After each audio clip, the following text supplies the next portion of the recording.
Assalamualaikum warahmatullahi wabarakatuh. Perkenalkan, nama saya Dinita Putri sebagai moderator, dan saya Satu Soleha sebagai penyaji 1.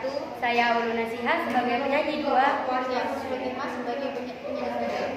Di sini kami dari kelas B SMA Nurullah akan mempresentasikan makalah tentang gangguan kesehatan yang sering terjadi di Pondok Pesantren Nahdlatul. Penyaji pertama yang akan dibawakan oleh Satu Soleha.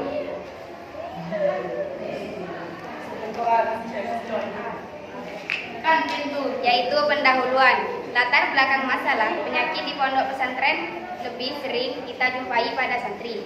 Biasanya penyakit yang sering muncul ialah infeksi lambung, gatal-gatal, dan batuk pilek.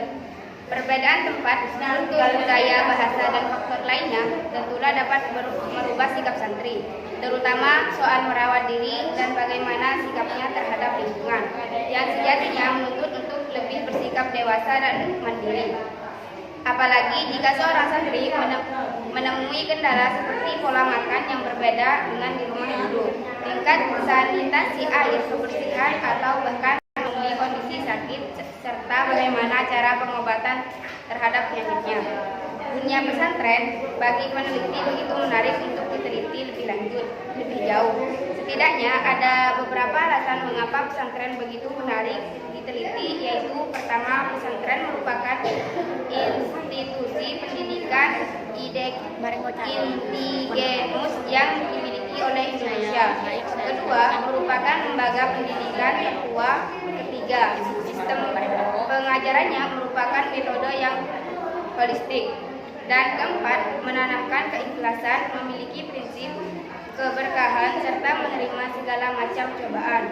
Dari keunikan itulah kadang kita langsung menuju pada pemikiran tentang santri dan penyakit yang sering mereka derita di pesantren, yaitu infeksi lambung, gatal-gatal, dan masuk angin.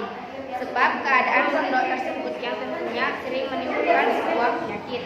Tidak aneh memang jika santri selalu dikaitkan dengan sebuah penyakit, sebab bukan rahasia umum bahwa mereka hidup dalam satu lokal dengan tempat yang sederhana lagi seadanya, sehingga potensi terkena penyakit sangatlah rentan.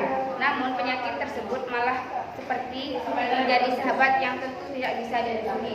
Dimanapun atau sebagus apapun pondok pesantren, penyakit ini menjadi tidak terpisahkan dengan para santri, terutama bagi santri baru, sehingga penyakit tersebut lekat dengan santri. Bahkan ada anekdot sebelum disebut santri jika belum terkena penyakit tersebut. Baik, saya lempar kepada moderator.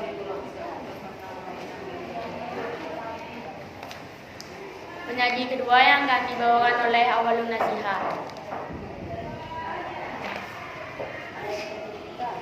Pembahasan penyakit yang sering terjadi di pondok pesantren. Penyakit yang sering terjadi di pondok pesantren beragam seperti korengan, gatal-gatal, batuk pilek, masuk angin, ma, dan lain-lain. Di sini kami akan membahas 3 penyakit yang sering terjadi, yaitu infeksi lambung, gatal-gatal, dan masuk angin. Infeksi lambung. Infeksi lambung adalah terjadinya peradangan pada dinding lambung. Peradangan ini diawali oleh adanya ketidakseimbangan asam lambung yang kemudian balik menyerang dan mengikis dinding lambung. Dinding lambung yang terkikis oleh asam lambung ini dapat menjadi luka atau borok. Jika dibiarkan, kondisi ini dapat menimbulkan infeksi yang disebabkan oleh bakteri H. pylori. Gatal-gatal. Kudis atau scabies adalah infeksi kulit yang disebabkan oleh tungau Sarcoptes scabium.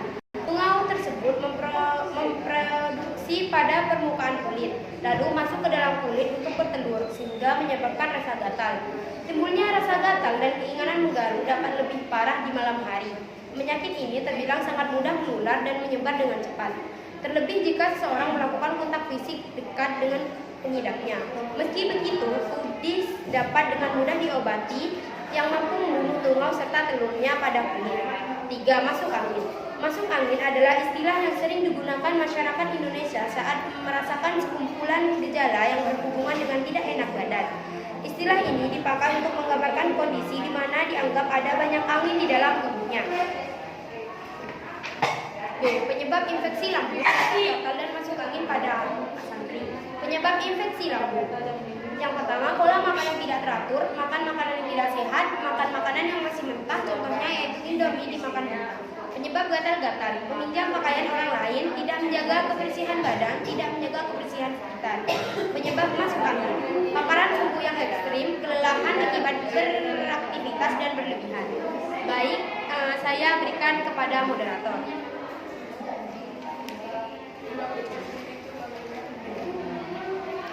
Penyaji ketiga yang akan dibawakan oleh Husnul Khotimah.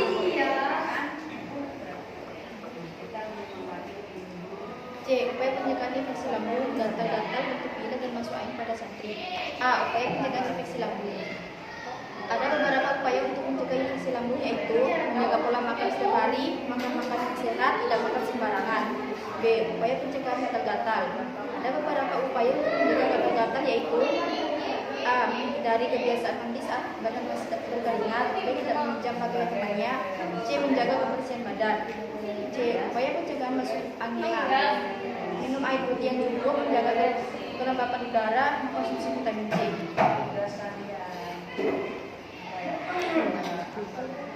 Penutup, penyakit yang sering terjadi di pondok pesantren antara lain adalah infeksi lambung, gatal-gatal, masuk angin. Penyebab penyakit tersebut sering terjadi karena para santri tidak mengatur pola makan, tidak menjaga kesehatan, meminjam pakaian, dan lain-lain.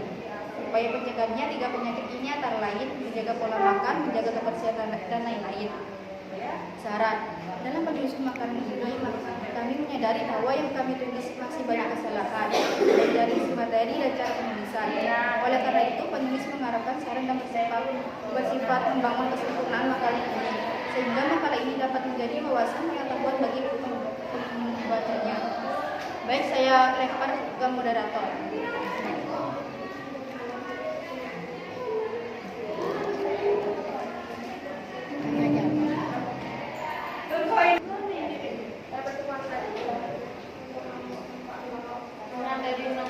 Baik, selanjutnya yaitu sesi tanya jawab.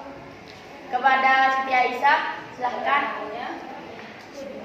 Di sini saya ingin bertanya tentang apakah di pondok pesantren Nazatul Tulab ada penyakit yang bisa ditularkan dari santri ke santri yang lain. Baik, ini jawaban untuk Siti Aisyah. Ada penyakit yang ditularkan yaitu gatal-gatal. Cukup sekian presentasi dari kami, kurang lebihnya mohon maaf. Wassalamualaikum warahmatullahi wabarakatuh.